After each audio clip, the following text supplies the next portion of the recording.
Okay, checking YouTube audio at 1 2 3 4. 1 2 3 4, check KA.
Okay, good evening, everybody. Welcome to the City of Delafield Plan Commission meeting for June 24th, 2026, coming to order at 7 p.m. Please join me in the Pledge of Allegiance. I pledge allegiance to the flag of the United States of America and to the republic for which it stands, one nation, under God, indivisible, with liberty and justice for all. Okay, roll call, please. Mayor Eicher, Present. Mike Hausman, Here. Scott Kranek, Here. Laura Schultz, Here. Dirk Wilken, Here. Leslie Donovan, Here. Edward Merrick, Here. Dan Callahan, Is absent. absent, okay. Okay. Scott Houston here, Here. All right. Amy Barrows. Here. We got everyone. All right, looking for a motion, item 4, to discuss and act on the approval of the minutes from May 27th, 2026. I'll make a motion to approve the minutes. Second. Any discussion or questions? All in favor, say aye. Aye. Opposed, say nay. Abstentions? Okay, minutes are approved. Ooh, who was the second? I did. Okay, item 5, citizens' comments for items that are specifically on the consent agenda. So that's items 6A and B, which are both signs. Anyone wish to speak on the two signs in the consent agenda? Okay, seeing none, citizens' comments for the consent agenda are now closed. Consent agenda, I move to approve the consent agenda. Second. any discussion? All in favor, say aye. Aye. Opposed, say nay. Or abstentions? Okay, consent agenda is approved. Get it? All right. So if you're here for the Back and Balance Therapeutic Massage sign and the Miller Marriott construction sign, you can stick for the rest of the meeting, but your item has been approved. We've got 3 public hearings tonight, and I'll just make a point to talk about one out of order. That's public hearing number 2. The applicant for St. Michael's Anglican Church withdrew their application late this afternoon.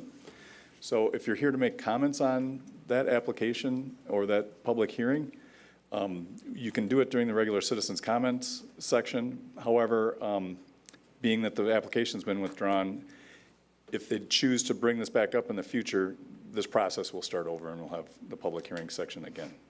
So if you're here for that, again, you're welcome to stay, or you can make comments at the citizens' comments section, but the hearing is not happening and the process would start over for St. Michael's. So public hearing number 1 is for 112 South Cushing Park, DELC 0796994, owner Robert and Claire Waduli, applicant Robert and Claire Waduli. Conditional use site plan and appearance request for an artisan and craft workshop and studio to operate as an agricultural-oriented business, inclusive of roadside stand and coffee garden, U-Pick flower garden, and grape vineyard entertainment, hobbyist events, and related activities. So if the applicant would like to come forward, and Amy can give a brief overview of the application. We've heard this before, though. You can sit down. Oh, yeah, maybe, but you can. Or why don't you give your name and address, please? Robert Waduli, 112 South Cushing Park Road, Delafield. Okay, thanks. Okay, so this is a continued public hearing. I'll try not to go through everything we went through last month's meeting. The proposed uses are really the same that were presented last month. The applicant did consider comments that were provided by Plan Commission and the public, and they did modify a few items that affect the operations. So one, at the last month's meeting, they requested to have some overflow grass parking, and we're going to have some marked gravel parking spots. The gravel parking spots have now been identified by an engineer and marked, and they've been reduced from 30-something, maybe 34, but now there's 28 stalls, with a few of those being accessible for handicap members. Engineering is reviewing that. Those handicap spots might be on slopes that are a little too steep, so they may have to revise the location of the handicap parking. But then in addition to that, they marked grass overflow parking stalls, which includes 137 additional stalls. So now they will have a total of 165 available stalls. All of the spots will be marked with roping to identify where cars can go. And then there will be a large area of the site that will also be roped off from the public that includes their private facilities. So all the existing buildings and residents will be roped off as well. Then they did widen the entrance to the site to be 24 feet wide, which allows for two-way traffic and easy accessibility for emergency services. And then as you approach into the property over the berm and into their main site, there'll be several bike racks. And then, as presented last month, that's also where their coffee trailer will be in a flower stand for people to buy flowers. There aren't going to be any horse hitching posts that may have been presented last month, but they would need a manure management plan, and there's a concern about the horses being spooked by the cars and the activity. So the applicant is going to do some more research and not bother with that this year. The applicant, by the way, did agree to this being a one-year conditional use. It will expire, and he will start over at the start of next year. He enjoys this process so much, he wants to come back. He has agreed to remove the beverage and food trucks and trailers each day, which is part of the ordinance requirements. He may ask for a text amendment in the future to keep them because he will have them available on site every day. And then probably the biggest change is that he's willing to limit the operations so that operations do shut down a half an hour past sunset, and that would be determined by the National Weather Service, and music would cease at sunset. He did provide some more detailed signage information, so I'm just going to quick go over that. So at last month's meeting, you did see the main sign that would be located outside of the right-of-way at the entrance of their site. And that does require a road setback waiver because it'll be right at the right-of-way line and not meet the setback for a structure. However, it is still pretty far away from the physical road. And then they are adding some directional post signs that you can see at the bottom of this page. They will be located in the southwest corner of the property where they're going to have some seating, and then they have a couple of mode trails that veer in a couple directions. So there'll be some directional signage there. And then also as you come into the site to identify the different areas. And then they will also have a property map sign in that same parking area and where you're going to have the beverage trailer and truck. So you can see that on the page that I now have up. And then you're gonna see several other signs. There's some signage in the parking lot, the ADA accessible parking areas, and then signage with regulations that they're not liable for. It's the state agritourism law that in order to protect small farms and things, they created this agritourism law. So to protect us or to help with liability purposes, they have you post a warning sign, basically, that this is a farm and you could get hurt. And then they also are going to have signage. So engineering did a review, and as we've talked about with the public and Plan Commission, this does have a hidden driveway. There is a knoll. The good thing with the knoll is that it creates a berm and it screens the activity on the site from the road, but it also creates a hazard for traffic. So. And there's a recreational trail that's heavily used on this side of the road of Cushing Park Road. So the applicant is going to mark the trail where the driveway is as a crossing, and then they will also add stop signs in each direction and warning signs that there's a hidden driveway. And then when you're on the driveway exiting the site, there will be a stop sign so that people leaving have to stop before they get to the trail, look for trail traffic, and then leave. And then in that location where they're stopping, they're also going to knock down a bit of the knoll. And I'm going to share, if this comes up, a picture that the applicant provided. So originally, the engineer wanted them to really cut down this knoll on the south side to provide better sight distance. But as you can see, there's quite a few trees there.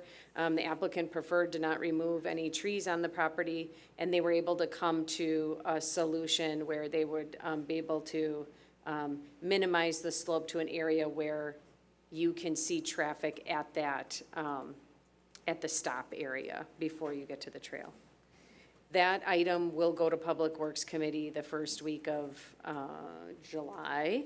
And, I would be looking for a recommendation to go to Public Works. The applicant is prepared and ready to do that and has already submitted the materials.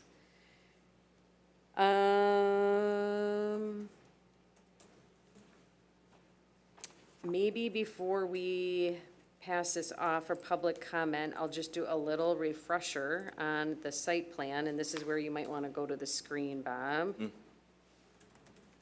I brought my laser pointers. Oh, you did? I Okay, did, that might yeah. work better, Yep.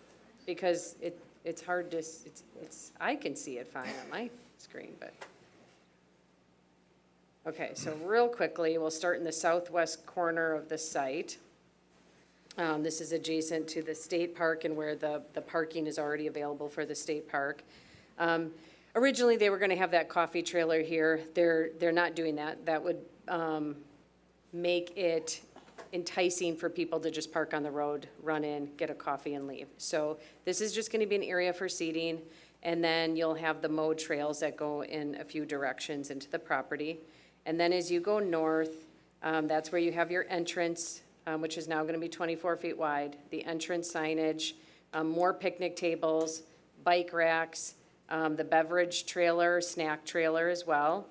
On that note, the applicant is requesting to also have like mimosas in that trailer, so he will be asking for a liquor license to have champagne and light beer. He is already asking for the alcohol license for the trailer in the back, which is intended for beer and wine. And then you're gonna have your parking further north of that. The dumpster enclosure is going to be hidden from Cushing Park Road, but kind of built into the berm. And then they will plant some evergreen arborvitaes. Then as you go east of the parking lot, they are going to have their portalettes north of the metal building with a couple of racks for 80 lawn chairs. And then there will be privacy fencing to screen those portalettes. I believe right now the applicant's proposing to have 8 portalettes. I don't know if they'll need that many or not, but Yeah, they'll we did be- the math, and that's way too many. Yeah. I figured that was too many. We don't want them to not have enough, but We've been talking to people, and 4 sounds what is supposed to be, yeah. Okay, so they'll probably land with 4. Most importantly, they need to be screened and accessible for regular maintenance and cleaning. And then to the northeast of that is where you're gonna have your gardens and vineyard, your flower farm and vineyards, and then additional seating around that. They'll also be constructing a storage shed, which an image is now in the packet. That's where they're going to keep the materials to sell bouquets and what have you. And then a little bit south of that, there'll be a food truck, which will rotate in the type of food, and then the beverage trailer, which images of all of these are included in the packet. And then a little playground area, a more natural-built playground area, and then more seating, and then your small music platform, which an image of that is also in the packet. And then the direction of that platform is really being aimed toward the big red barn. So you're gonna be in your downhill a little bit on the far east side. So that music is gonna project into the hill and to the barn to act as a reflector of noise. And they are not intending to have loud AC/DC. music. The idea is that people are able to carry a conversation, unlike music on the hill downtown Delafield that you can hear from afar. Am I missing anything, Bob, on the uses? I think you got it all. So for the hearing, that's all I'm going to add unless you have questions. Can you just remind me again, Amy, the acreage or? 12.2 acres, yep. Okay, well, if you wouldn't mind having a seat, we'll invite the public to come talk. So would anybody like to speak to this public hearing? Yes, Lynn?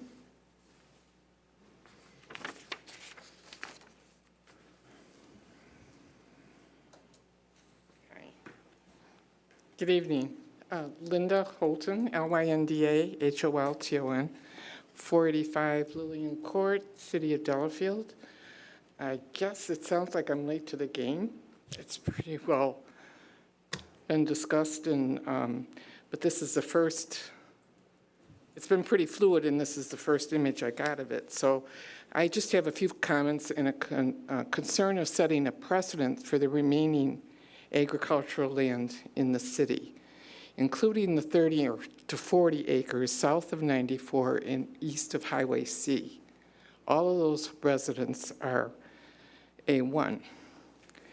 And if they walk in the door and he has to do something similar, you could be setting a precedent. So that's my concern, and I hope that you could discuss it or consider it in your discussion tonight. The city has a zoning district already designated for artisan and craft workshops, which is CBD1 or B1A. Also, the conditional use section 52-142, item 22, allows for this conditional use within buildings and comparable to adjacent commercial buildings, not residential. So if I remember history correctly, and I'm sure Laura has the letters in her file, a conditional use cannot be used in, I'm going based on memory, so that's my disclaimer, but cannot be used in a different district if an existing district is designated for it. So in other words, you have a district that allows for workshops and some of the uses you're talking about on this land. And I believe this had to do with M1, so I'm thinking it's the Prestwick manufacturing plant era. And it was determined by the previous city attorney in regards to the land up at C in 94. If this is the case, I believe a zoning change would be necessary to do some of these items required, because if I remember the change in conditional uses, they had to be specifically designated, and you have them designated in CBD1 and B1A. So I'd like that question addressed. Don't you need a zoning change? This is A1 land, which would then bring up spot zoning this land in that one little area of the city. And I understand from Amy and others that the city recently changed permitted uses to A1, but this proposal is far from a farm stand or a farmer's market. It's more like a retail, food, alcoholic beverage, and musical entertainment venue. And since when is alcohol and music farm-related? And you're going to be, affecting surrounding neighbors. And I live to the southeast, and I'm asking you to consider the fact that sunset hours can be 9 o'clock or later on a summer night, and that music travels easily across open fields or bounces off of buildings in narrow streets. So I'd like you to consider that in your discussion, and perhaps be more cautious about some of the uses you seem to be allowing on this property, A1 property. Thank you. Thank you. Would anyone else wish to speak? Yes, sir. Just real quickly, while they're coming up, just for clarification, the city did amend the text of the ordinance, and A1 was added to the list of districts for a conditional use for artisan and workshops and studios, and that text amendment did include a provision that allowed the Plan Commission to use their discretion to determine whether or not music and beverage and food trucks and trailers would be allowed. That ordinance amendment is included in the meeting packet if you need to reference it. Okay, sir, name and address, please. Sure. Todd Engen, 181 West Cedar Valley Road. So when we first heard about the U-Pick Flower Farm and Coffee Cart alongside Lapham Peak, it sounded like a nice addition to the area. But as we've learned more, the scale and intensity have grown with each meeting, and we appreciate the opportunity to be heard. Two concerns we'd ask the Commission to consider as conditions of any approval. First, the traffic safety. We've watched the projected attendance grow at each meeting from 100 to 300, and now the applicant's own submitted documents compare this venue to Liberty Park Live, which saw over 500 attendees in a single hour. South Cushing Park Road is narrow, has no shoulder, already sees speeds well above 35 miles per hour, and has blind intersections going into residential neighborhoods. It's also a recreational route shared by cyclists and park visitors, loading kids and pets into cars parked along the side of the road next to the property. While any new business brings additional traffic, capping parking at 34 gravel spaces included in the original plan, or 28, would be a positive step toward keeping South Cushing Park Road safe for everyone who uses it. Second concern is amplified music. Sound carries further than expected across Lapham Prairie. We can occasionally hear music from downtown Delafield 1.5 miles away, and even the Kettle Moraine High School band nearly 4 miles away. Music every Friday, Saturday, and Sunday for 5 months is something entirely different. Subtle is a relative term, and without a measurable standard, it can't be enforced. We'd request the specific decibel limits to be included in any approval. Thank you for your time and consideration. Thank you. Would anyone else wish to speak? Yes.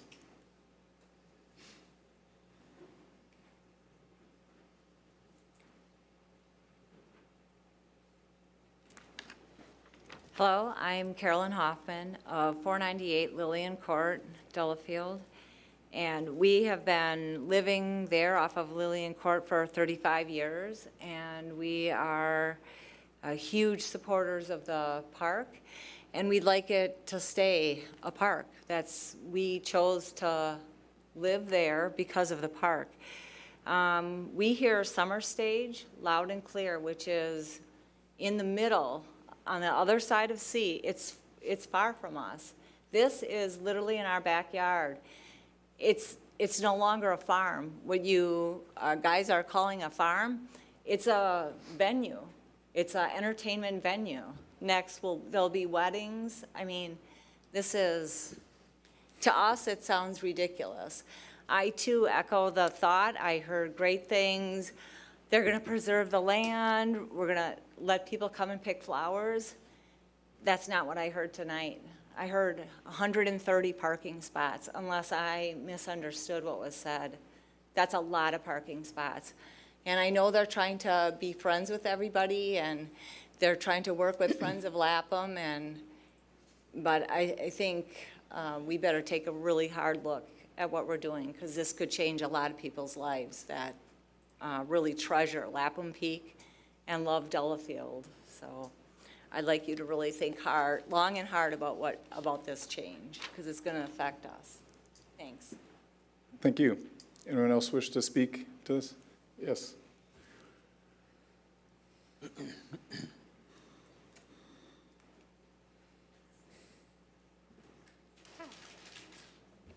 Hi, I'm Carolyn Odeman, 1372 Willow Drive, Delafield. So our family has lived here since 2010 in Delafield and right near downtown and Cushing Park. We absolutely love Lapham. We love hiking in the park. We love the Cushing Park Road section of Lapham, as well as the main section of Lapham. I have to say, as a young family raising kids here, our children are now 20 and 17, but all these years, we've always wished for even more fun things we could walk to and do with our kids. And there's so many young families moving to Delafield now and building homes there, the whole new subdivision that was recently approved a couple years ago. And I truly believe that these families are gonna love walking and having a local place to go hang out and listen to beautiful music. I hear a lot of complaints about music, but the interesting thing is music is beautiful. The vibe at this place is not intended to be anything like Summer Stage. It's not intended to be anything like the Delafield festivals. It's very low-key, chill, acoustic vibe is the goal. Nothing crazy, nothing loud. And I personally feel that as a community, we should definitely support positive changes in our town that bring community together and give people a place to do great things, like learn new skills, cut flowers, absolutely have a drink here and there. There's nothing wrong with having a mimosa or a spritzer, a glass of wine while you enjoy a beautiful sunny day.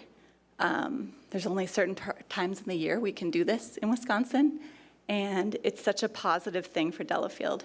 I know a lot of families who would just absolutely love to be able to walk down. I would love to we live 1.5 miles from there, so we'll definitely walk, but even everybody on that whole road is so lucky to be able to just walk somewhere and hang out and meet up with friends.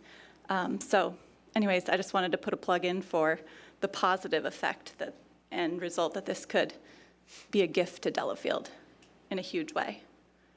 Thank you. Thank you. Can you repeat your last name for me? Yeah, Oteman, Oteman. Thank you. Would anyone else wish to speak to this public hearing? Yes, ma'am.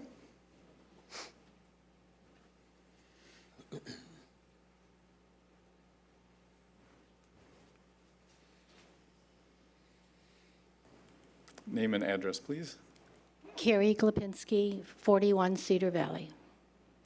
And I'm just going to repeat, I know you want it to be brief and not to repeat, but the things that I've heard over the years since living there, almost 20 years, is that Cushing Park Road is a substandard road. I've heard that more than once. There is no shoulder, it's not a standard width.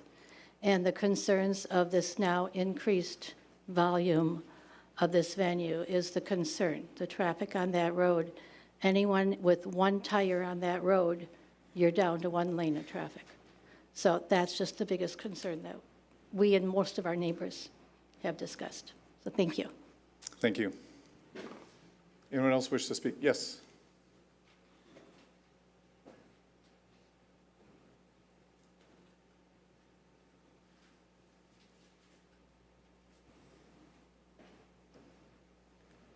I'm Marty Wiley, 493 Lillian Court.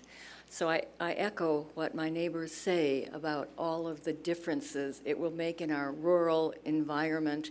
And I also want to add that with people, as much as we say, I have got 20 garbage cans out there, I've got places they can, put their coffee cups and they can put their glass of wine when it's empty. It will go on the ground. The wind will blow it. It will go into the park. It will go up on the highway. That many people, it's going to create a problem. Thank you. Anyone else wish to speak to this public hearing? Going once? Yes, sir.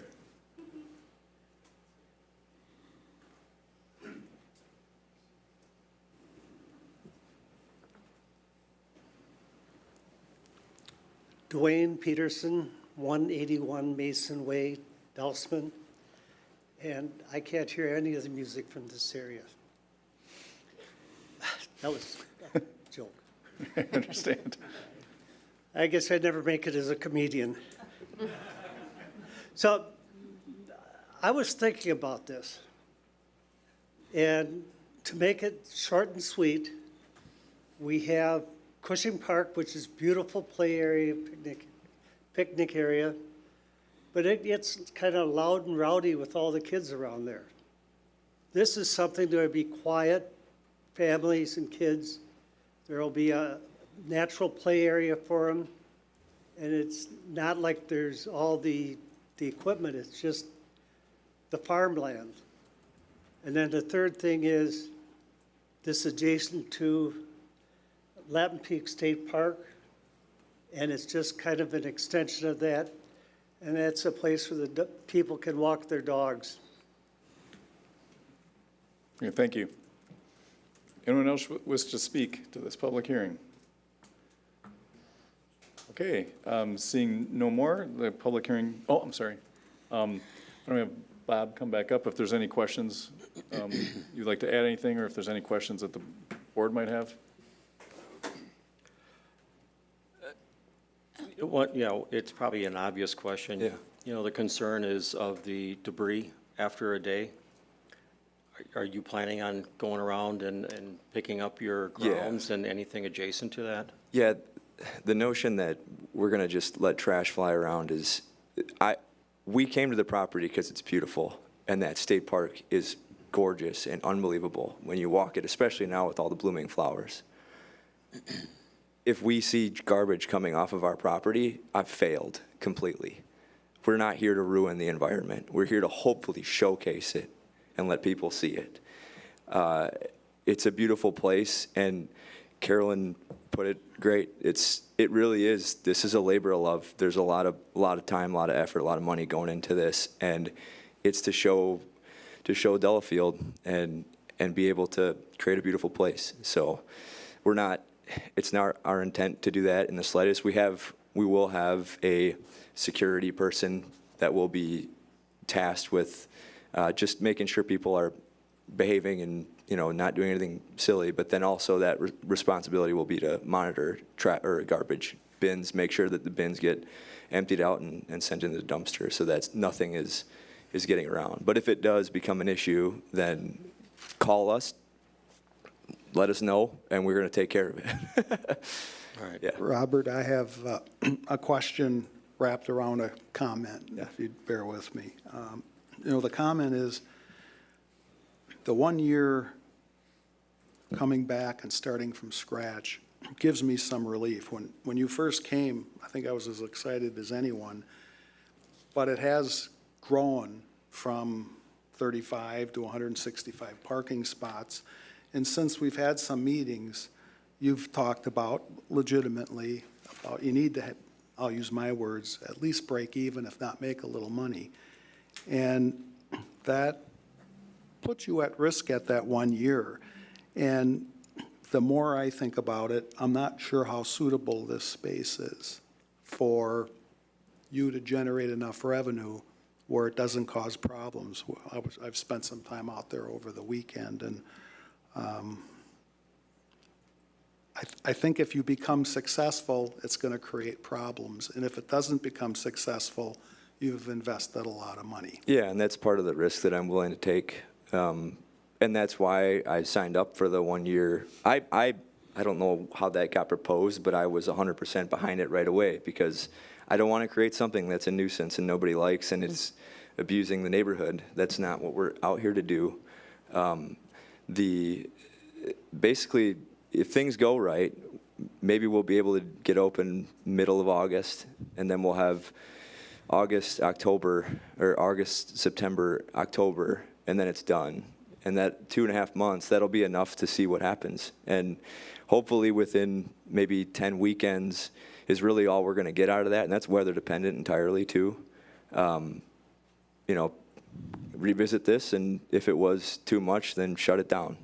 And I am totally willing to make that sacrifice or risk or take that chance because I believe in it. I think people will come out there and really, really love the place. And our vibe is not to be, a music concert venue. It's to bring people in. We will have wine grapes. The reason we don't have the vineyard yet is because it takes 2 years to amend the soil to get the soil prepped to be able to plant the grapevines, which take 3 years afterwards to bear any fruit. So this is agricultural property. We are using it. We've got 4,000 dahlias in the ground now. We just had our first dahlia bloom here this week. So that's the gist of it is you guys will have all the authority to scale it down. And again, I'm not trying to bring a zoo to this property here, but we do need some numbers to survive, especially if I'm only basically operating on weekends. There's no way to have a flower farm work like this without some sort of extra revenue. We just can't make it work. Otherwise, you'd see a lot of flower farms. So I'll just ask a question based on that topic that you just ended with. What is the primary revenue generator for the operation in your mind? Oh, it will be the beverage sales, absolutely, because that's the only way to offset the losses from the flowers.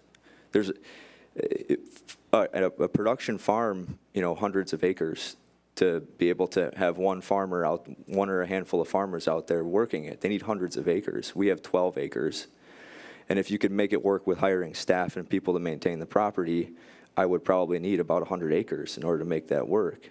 And so, yeah, the offset, we are going to lose money on the flowers.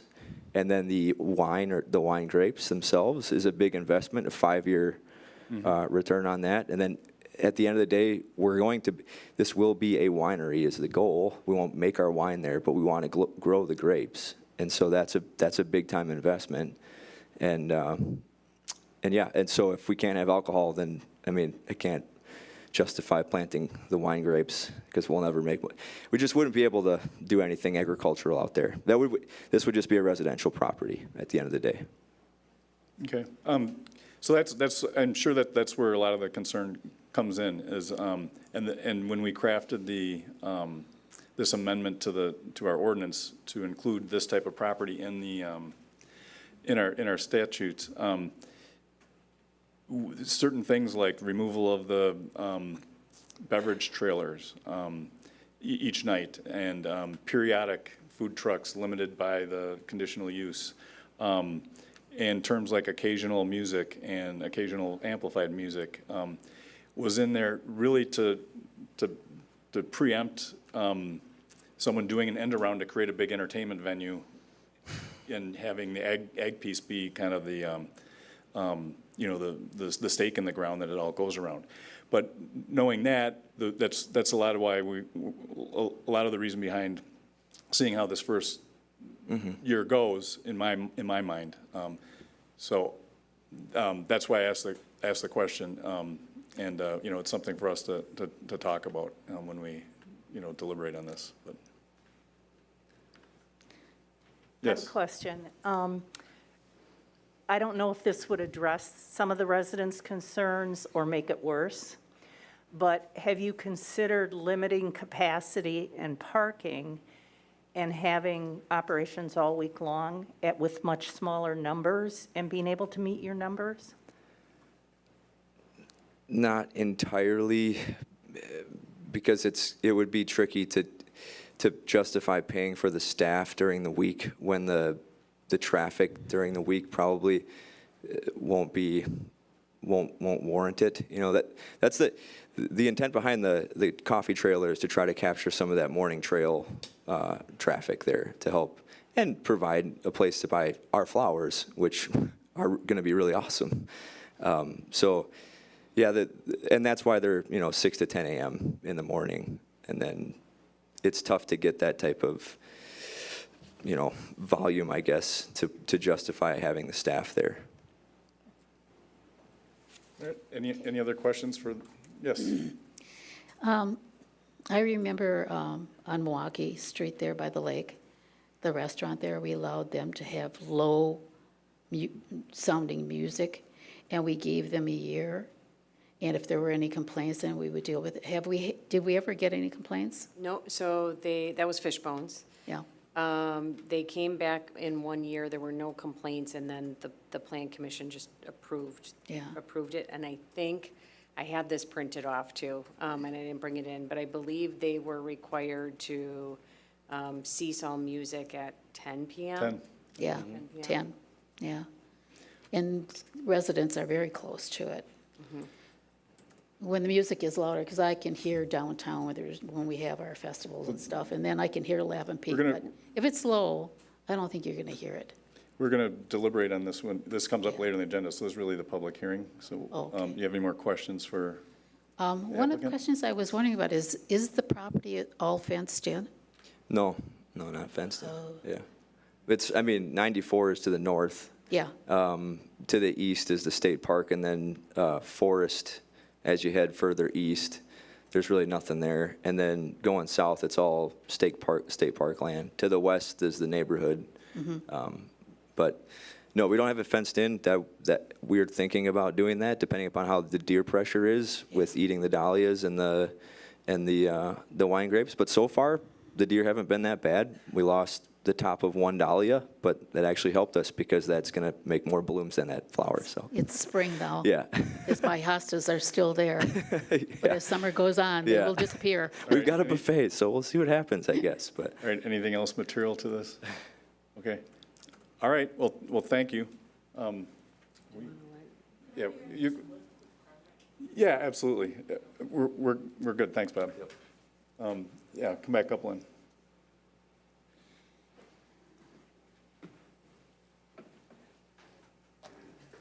You have the information, correct? Okay. I just, regarding Jim Zahorik's nursery on Highway C, Eggland, he ran that for, it's got to be close to 30 years, 3 decades. City restricted him to no retail, wholesale. I'm sure they didn't do it for 30 years if they weren't profitable. So there are other means of using Eggland and being profitable than making it alcohol, food, beverage, and entertainment. Okay. Thank you. Yes, come on, come back up. Yes, yes.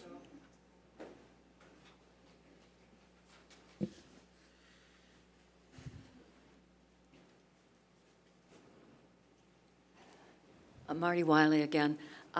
My husband and I are very involved with Friends of Lapham Peak, and that entrance to Lapham Peak with the restricted parking, there's room for maybe 6 vehicles, allows people access to the park without having to pay to get into the park. And so it is misused, as far as I feel, that way with cars that park down along Cushing Park Road, because that way they're saving their $8 daily fee or their annual fee. So I'm wondering, has the park been notified that there would be hundreds of people now that can access their trails without having to pay any entrance?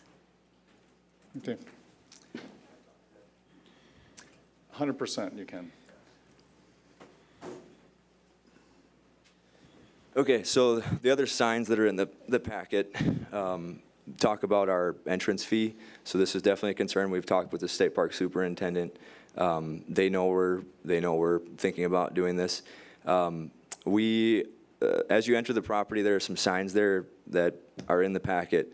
But basically, there's no off-site parking allowed. You cannot park off-site.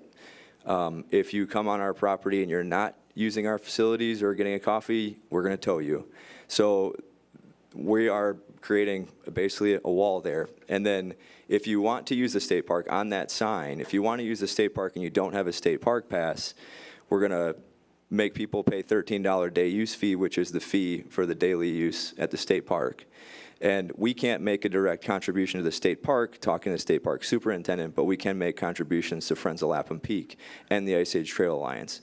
And so we're going to take that $13 and split that in half, and every quarter send that to those 2 organizations. And then we'll be monitoring those for state park and just making sure people are paying the fee. And if they have the state park pass, then they're good to go. All right. Okay, so, am I closing this? Sure, if you're comfortable. Okay, seeing no more comments, the public hearing number 1 is now closed. So going on to public hearing number 3, special exception location 2921 Sylvester Drive, DLC 0749048, owner Scott Hubbard, applicant Jim Gare. Wise Design Builders Matter is the special exception to construct an addition to the existing residence located in a non-conforming lot that exceeds the floor area ratio and open space requirements and is located within the front yard setback. So we heard about this at our last meeting. Would the applicant like to come forward?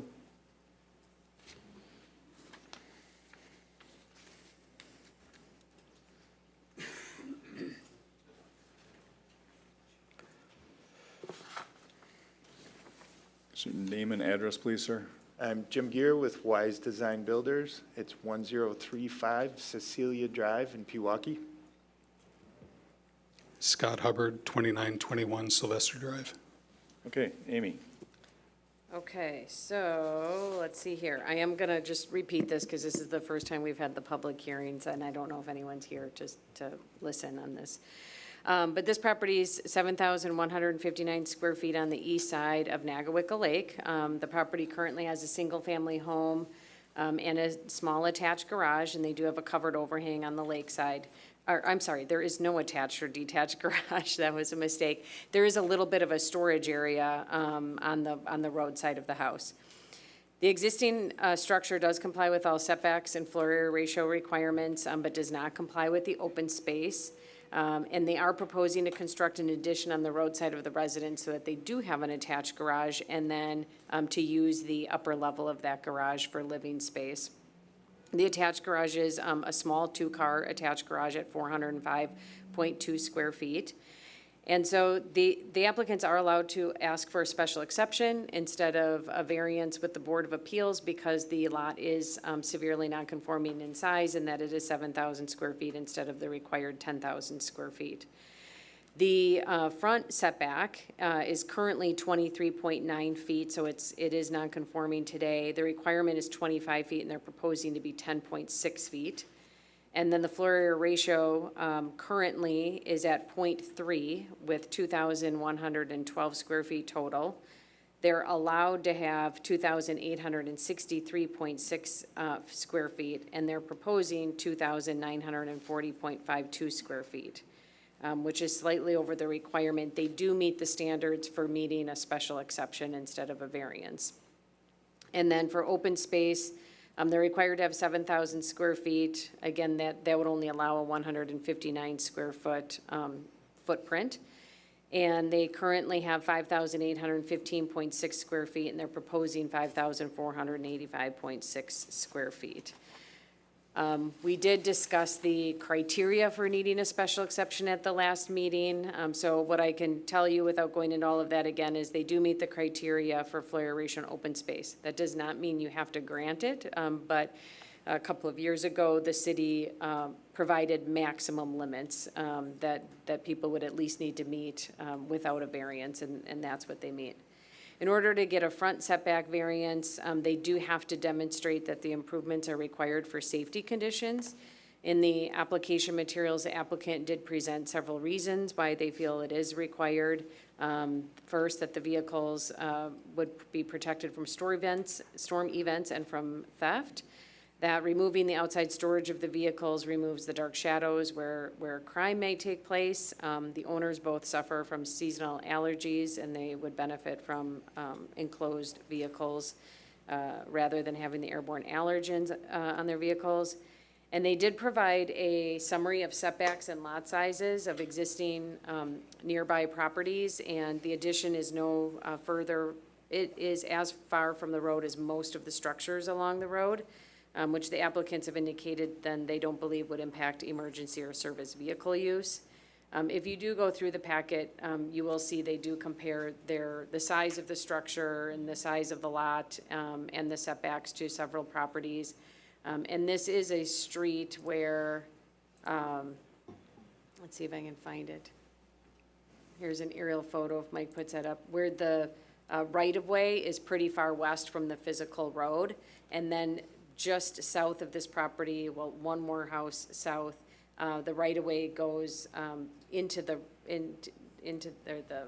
setback actually goes all the way to the road, really. So the location of where the setback is measured changes substantially. So with that, I think that's all I need to state for the public hearing. I guess one more thing is that the definition does require that any adverse drainage or excessive grading is prohibited. This property is very flat, and they have slight swales on the lot lines to prevent that drainage from going on the neighboring properties. Is there anything you'd like to add? When we look at how the property is currently graded, we're actually graded below our neighbors on both sides. I don't know that water runoff is going to be an issue. I think they're the collector of the water. We are the collector of the water. They are the collector of the water, that's true. Just to confirm what Amy said too, it is just a storage unit that's on the property right now. It's a 6x22 storage unit that we will be removing to create the garage space. I would like to note that when you're considering it, typical two-car garage is generally around 22x22 at minimum. Generally more comfortable at 24x24. We're proposing a garage that is as wide as the house, which is 22 feet, so at the minimum size for a garage. On the shorter side of the garage, it's 21 feet, so it's actually below the minimum kind of comfortable zone for a garage size on that side. On the longer side of the garage, we're a little bit over 27 feet. However, we take into consideration that we are going to have access into the garage from a side door. And then we are removing that 6 by 22 storage area from the home, which is the only storage for the home. It does not have accessible crawl space. The crawl space is actually very small and accessed through a hatch in the floor in the primary bedroom closet, so it's not going to be used for storage for anything. And we do need to maintain just a little bit of area for storage in that garage in addition to the 2 cars. Regarding, basically overall for the garage, we're not looking for anything excessive or lavish. It's just merely, it's really purely just creating that garage, that necessary attached garage space. It's also worth noting that we're really looking to enclose space that's already set aside for parking. Regarding the second floor area, the bedroom areas that we're looking to add, they're about 10-foot 3 by 12 feet. So again, very modest sized bedrooms. This is a 2-bedroom home. We're looking to make it into a 3-bedroom home with this addition. And these bedrooms are tight spaces at a 10-foot dimension. It is a pretty tight space for bed and getting around the bed. So generally, you'd consider a comfortable bedroom somewhere around 12 by 12 or so, give or take a little bit in each direction. So we've got the 12 by the 10 foot. So we're comfortable in one direction, not so much in the other. But again, just really carving out spaces that are bare minimum, not anything excessive or overly lavish or anything. It is worth, I think, worth noting that the special exception, I think, as Amy kind of mentioned, was created for properties such as this one where they're exceptionally non-conforming. This one being the smallest lot along the entire street for that 300-foot radius would be what I would think would be a good situation for that special exception. It's also worth noting, as Amy mentioned, if we do a little study down the center line, basically, of Sylvester Drive in this location, 70% of the homes or 70% of the dwellings or structures along that road would remain further or closer to the center line of the road than this one with the addition. I just did a little study using GIS to determine that.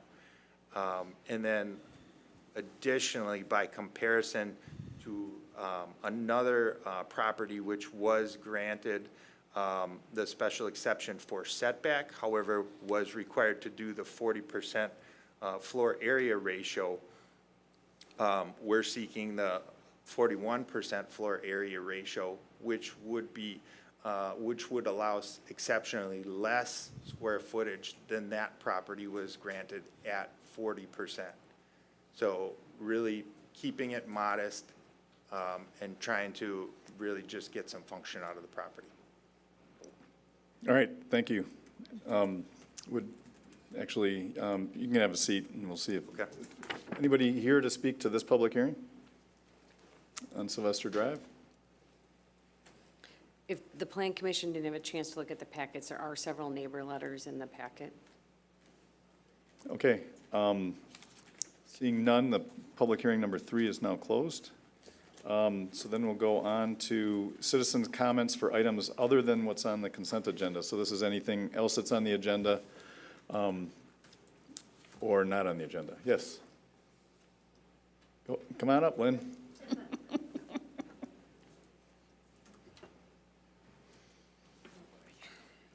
Me again. Linda Holton, 485 Lillian Court. Hello again. I want to briefly state my concerns and questions. I hope you can give clarity and consider in your discussion tonight. I've read everything. I'm happy to have the opportunity to have met with Amy. I think that was a great way to handle it. I thank you for the heads up letter and the opportunity to get information. I'm also waiting for an appointment to be set up with Sewer PAC to learn even more. Our property on Lillian Court is the cul-de-sac, the last street in the city, south of 94. It's surrounded by Lapham Peak. The entire hill is considered to be a part of the isolated natural resource areas that you're going to be talking about tonight. The subdivision is almost 40 years old. We bought an existing home about 30 years ago, and we've lived there ever since. It has never been designated by the city, or from what I understand, it's not part of the code right now to be designated or restricted. I can assure you that 100% of it, and my neighbors, and the term that's used in the language in your packet is disturbed, which is very vague and needs to be clarified, because walking on it is disturbing, it could be. So you are not looking at virgin land. We were encouraged by the park. In our case, we have just under 4 acres, and you're contemplating restricting our disturbance to less than an acre after 40 years. 85% of our property we can't use. Now, it's too late. We've had, with the help of the park, advice to better and make it a desired oak savanna. We've cleared the underbrush. We removed invasive species, trees with oak wilt that could affect the other trees, dangerous dead trees. We do a controlled burn that the fire department authorizes every year annually to promote indigenous and native plants to the forest floor, to allow the trees to thrive and not have competition for water. Our neighbors have done the same. There's 4 of us on this hill. Is it fair to allow us to look at it, maintain it, and pay taxes on 85% of it, but not use it now? We may not want to expand, but a potential buyer may, if they have young families and they want to do whatever or expand the house. We only have 3 bedrooms. The city just approved a detached garage, large detached garage, to our neighbor to the south. Just last year, he built it. How can the city be fair across the board to all of us at this point?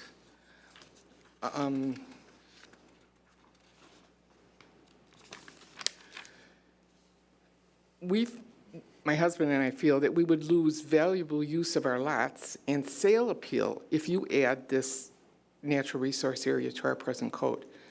Please consider leaving the natural resource areas out of any restrictions new to the present code. Undeveloped land, virgin land, under primary and secondary environmental corridor restrictions is a separate issue.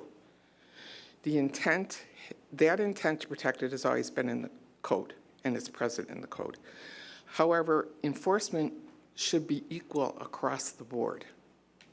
Everybody that's in this situation, including one of our neighbors at the bottom of the hill, she has a tiny corner that's in a secondary primary. She has fences up. She was allowed to build a second large garage. How can you be fair to people after this amount of time? I was told that the city is considering exempting the empty land at 94 and C, which has all 4 environmental issues to deal with: primary, secondary, natural resource, and also a steep slope. And I was told the reason was they could consider that their property value, they would lose property value in development, or that the city wants to make sure their property gets developed to add to the value of the city. So how is that okay or fair to others that are in the same position? So please consider all the options and how you would be affecting all the property owners. Thank you. Thank you. Any other citizens' comments for any item on or off the agenda? Okay, seeing none, citizens' comments are now closed. We'll get to unfinished business. Item 9A, DLC 0749048, 2921 Sylvester Drive. So, Mr. Hubbard, you can come back up.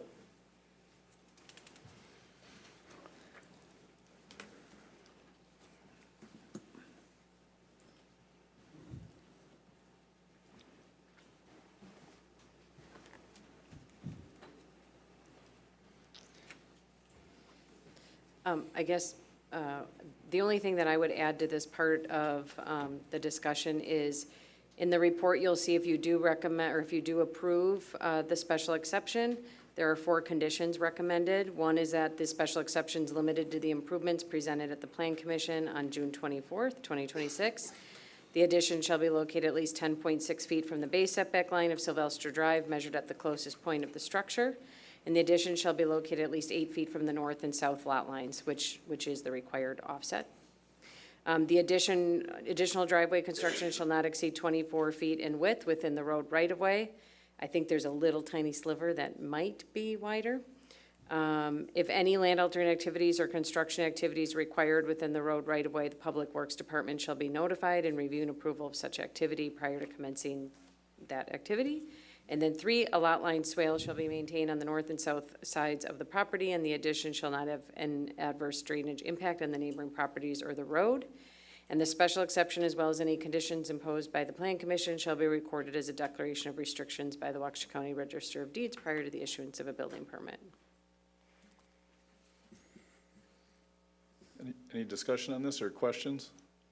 I have a question. I'm generally in favor of your recommendation, and I know you've all read the letters of the neighbors who supported. I didn't read any who didn't, except the one that came in, I think it came in after the last meeting, who supported it, but talked about the water on the side. And I don't know if, you know, the lots are close together, but I'm wondering if you would consider putting in a drain tile there between those 2 homes out toward the lake. It's very common for that to be done on lakes. And I think from an expense point of view, while there's construction going on, I don't think it would be that expensive. You know, you have, you know, backhoe, et cetera. So I just was curious if that's something you'd consider. Actually, on the other side of the house, the gutters do have drain tiles. I noticed that when I went and looked at it, yeah. Off of the east and west side of the house. There's, seems to be a little bit more space on that side. I don't think it's unreasonable. Yeah. I don't think that would be unreasonable to consider. Okay, thank you. Any other questions or someone looking to make a motion? I'll make a motion to approve the special exception that's presented with the addition of the 4 items that are listed here in our packet. Just to make sure I have the comment then about the drain tiles. Is that something that we would just add as saying that requiring a drain tile, or would you need to actually come back to the city for engineering approval for the drain tile placements and functionality? You could say, I just want to be a little cautious in case it's not practical. So we have condition number 3, a lot line swale shall be maintained on the north and south sides of the property, and the addition shall not have an adverse drainage impact on the neighboring properties or the road. You know, maybe you could say if drain tile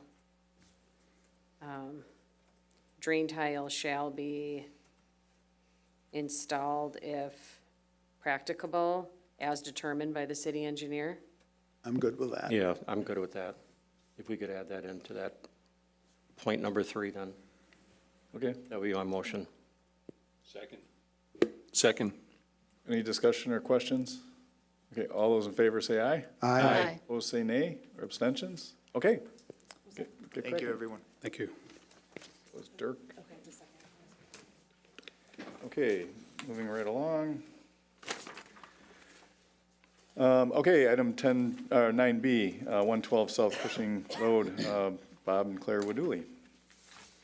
Am I saying your name correctly? Yes, you are. Okay. Yeah, thank you. It's about the 20th time. I know. I thought I'd ask. Pretty good. Okay, do you have any questions of the applicant before I go through my long list of conditions, which the applicant has read all I of them, have, yeah. by the way? I'm good with them. Any questions? Okay. Do you want me to go through all of the conditions? I'm getting a no. Okay, you understand them all? I know you had asked in an email about the mimosa sales. That would be part of your liquor license. I went through these conditions. There's nothing in here that prohibits that. It just says you have to have the liquor license and that you can have the beverage and food trucks and trailers. So, Okay. I don't think it affects this approval at all. Exhibit A, by the way, was the map. I don't think it's labeled in the packet yet, but it's the map that I had on the screen with all of the use areas, and he has the buildings labeled now. That will become Exhibit A of the document that goes to Common Council.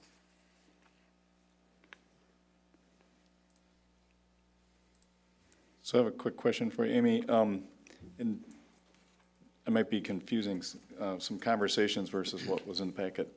But in some of the correspondence was looking for some sort of tangible way to measure sound pollution. Is it in here? Am I missing it? Yeah, no, well, what I did talk to the city attorney about this. So the problem with decibel limits on this property, we certainly can limit decibels on sites. The I-94 traffic is gonna make that very, very challenging. So what we put in here as a draft condition is live and amplified music shall be subtle, and the source of music is limited to the area identified as music platform on the site plan attached as Exhibit A.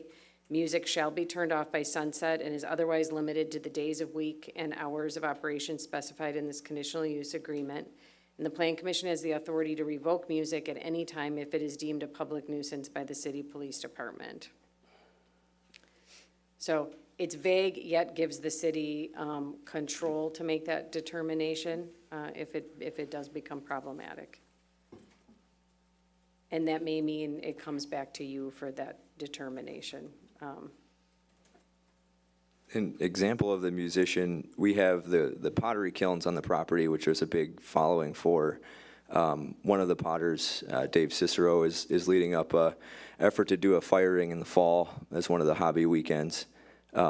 He's also he's in a little bluegrass band, and so to have him also be able to play on that stage while the pottery kilns are being fired would be kind of maybe a good picture of the vibe that we're looking for. It's a family-friendly place.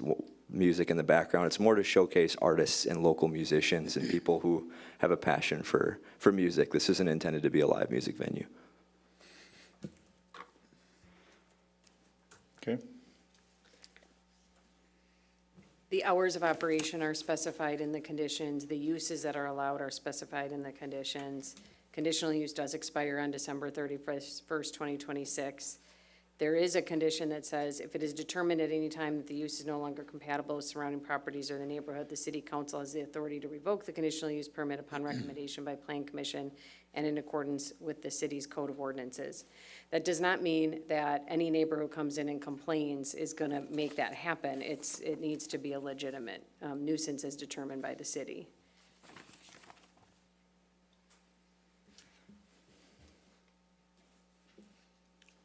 So the one point I want to just check on, you've read those 21 points? I have, yes, very thoroughly now. And I just want to make sure, Yes. not that, I don't want you to think that something's being slipped through or Nope.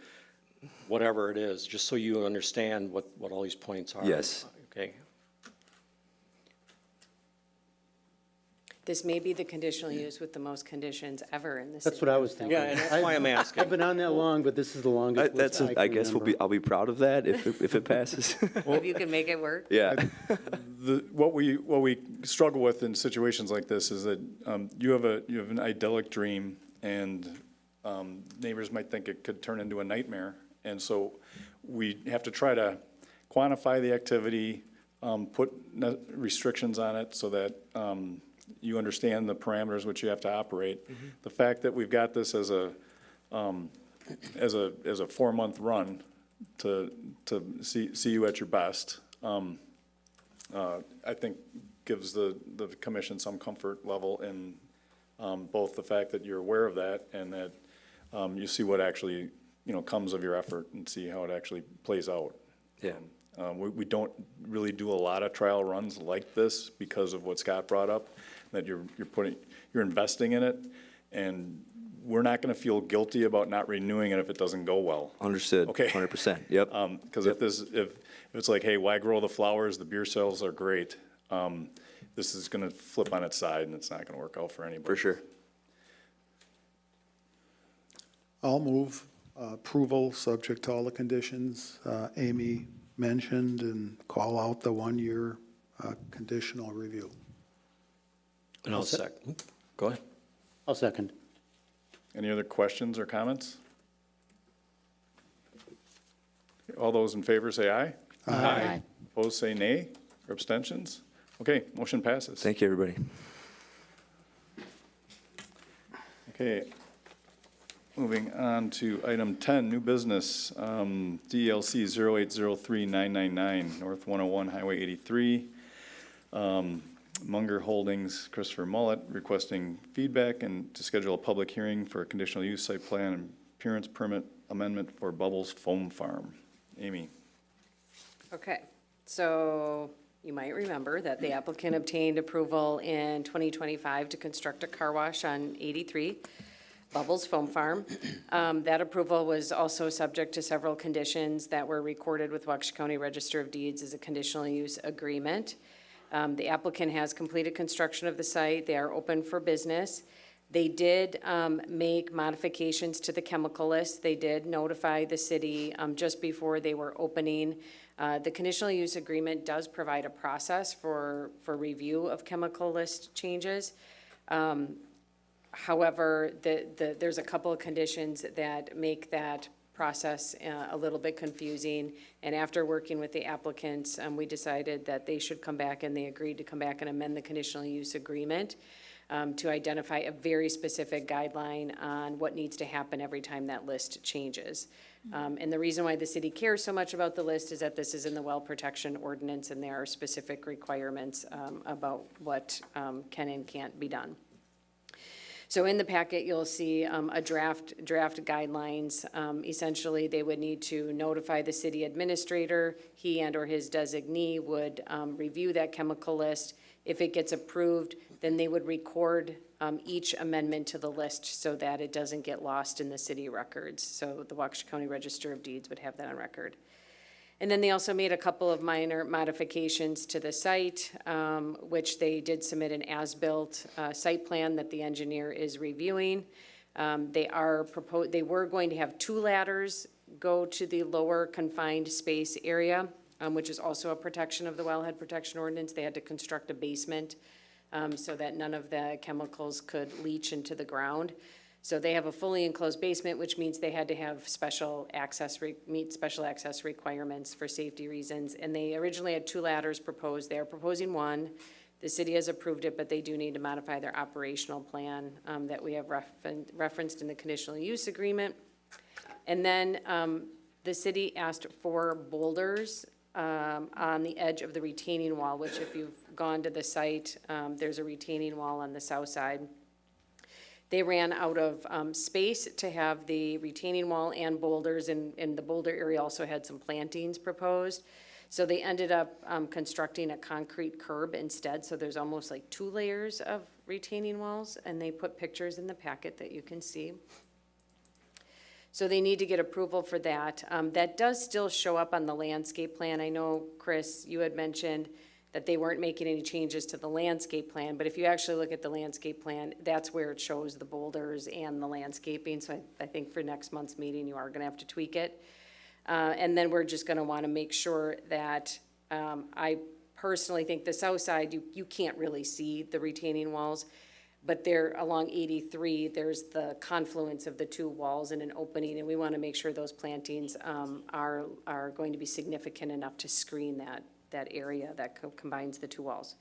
So really for tonight's meeting, we're just looking to schedule the public hearing for the June meeting. But if you have any questions of the applicants or need clarification, it'd be best to share that with them now so that they have the materials in the packet for next month's meeting. You mean July meeting? Yes, did I say June? Yep. It says June. It says June here too, so. We knew what you meant, Amy. Well, I'm on the wrong month. I'm not surprised. Is there any comments? I'm almost in anticipation of none. I didn't invite Chris up here, but you're welcome to come up if you'd like to. I have not. I'll make a quick comment. During their opening, the idea with the chemicals, and how we're processing the, proposed, procedure for when they want to change something or add something, what was in existence would have been, going through and amending the conditional use is one. And so a 90-day process to say you're switching from whatever, this foam to that foam. Those are things that we've got very good engineering resources that we can have the approval be a little bit more straightforward than that, because I don't know that any of us are chemical engineers that would, trump what we're gonna get out of we'd be deferring it to our engineers anyways. So that's just one thing, if anyone's concerned that we're shortcutting any kind of approval process, that's not the point. We're making the right kind of process, So looking for a motion to schedule a public hearing. Yeah, I'll make a motion to schedule a public hearing on this item for the July Plan Commission meeting. Second. Any discussion or questions? All those in favor say aye. Aye. Opposed say nay, or abstentions? Okay, we'll see you in July, or you're still here, okay. Cameron can leave if he wants. Okay, item 10B, DLC 0804996002 and 0804996003, 2700 Gulf Road and 2750 Gulf Road. Owner Realty Income Properties, 6 LLC and Noby Lake Country LLC. Applicant Christopher Mullet requests permanent signage approval to relocate an existing sign from the McDonald's property to the subject property. Would you mind saying why you're asking for this? Name and address. Christopher Mullet, 935 Emerald Drive, Hartford, Wisconsin. Do you want to explain it, Amy, and see if there's any questions we can bring Chris in? Sure, I'll explain it, and then I'll just have Chris explain why he's the applicant, because he is the operator of Bubbles and not McDonald's. But anyway, Chris is acting on behalf of McDonald's and proposing to remove the existing off-premise sign that you see in front of the BMO. Well, it's part of the BMO property. There's an easement for signage, and there's that small McDonald's sign, and there is a digital sign below it that did get approval. They're asking to remove that sign and move their current arches, which you can see on the packet, that you may not even really see, but it's along I-94, kind of covered with vegetation. They want to move that sign to this other site. I believe the purpose is, the reason why Chris is involved is because they vacated an easement, that private road that went from Milwaukee Street to the back of the new Bubbles site. And as part of that agreement with between McDonald's and Bubbles, Bubbles had to put an effort into modifying the location of the signage. Is that a correct statement? That is accurate. So, in doing my review, and, unfortunately, because Chris is not the owner of McDonald's or the owner of the BMO property, he doesn't have all of the information available, but the existing McDonald's sign that they're proposing to relocate is 14 feet wide and 13 feet tall, which is 182 square feet. It is in the expressway district, so they can have up to 200 square feet in signage. And it's on a 10-foot pole, which doesn't include the base of the pole. And that equals 23 feet, again, not including the base. Based on the topography of the adjacent interstate, which determines the amount of height you can have, that exceeds the height, which they would be limited to 20 feet in height. So they don't comply with the height requirement, and therefore I am recommending that you deny the signage as presented. The other factors that are in the ordinance would be the number of signs. So normally a property is allowed one freestanding sign. The BMO property already has one large freestanding sign, so this is a second sign. The sign that exists today was approved, but in order to remove that and put in a different sign with a different size, I would have to research that in more detail with the city attorney to see if that's possible. And then for the size requirements, they do comply with the size allowance for a freestanding sign. However, we would also need the signage for all of the tenants of the BMO site, including the other freestanding sign, to determine whether or not they meet the overall size limitations for the property, which we don't have. And then we get to the height and they don't meet that. So then it comes down to, we don't really need to do all of this other research if they can't meet any one of the criteria. Regarding setbacks, it is with, the sign is located too close to the lot line. That is a private road, so it's not a public road. So the Plan Commission would need to approve the location and grant a sign setback waiver. And then the sign is internally illuminated and they do meet that provision. So Chris did indicate that, you know, they would be willing to cut down the pole. My concern is this sign has such a big face that as you continue to cut down the height of the pole, it's gonna start to look pretty funny. And it's also somewhat of a faded sign. So in order to move forward with a revised plan that may meet the requirements, because you meet the height requirements, I really think we need to talk to McDonald's, and they need to understand all of the different provisions that play out here. It's my understanding they're actually changing ownership. They're in the process of changing ownership. So, I guess based on the materials I have for this meeting, I would say that you cannot approve the sign as presented in the packet. If they agree to reduce the height, then we need to go back and research the other criteria, and that comes at the cost of the applicant. Does this, if we deny this, Chris, does this negatively impact you in any way, or we're just kind of kicking the can down so you get to do this again, maybe? Well, it doesn't help. I know, I get you. No, I mean, if you deny it, I'll let McDonald's know, our representative there, that we've got setback waivers to overcome, the height to overcome, and potentially square footage. Are those the three? The three big ones, the number of signs, the city approved the original sign, so I just need to research how they got to. I'm assuming it's because it's a separate easement and they're considering it kind of a separate ownership area.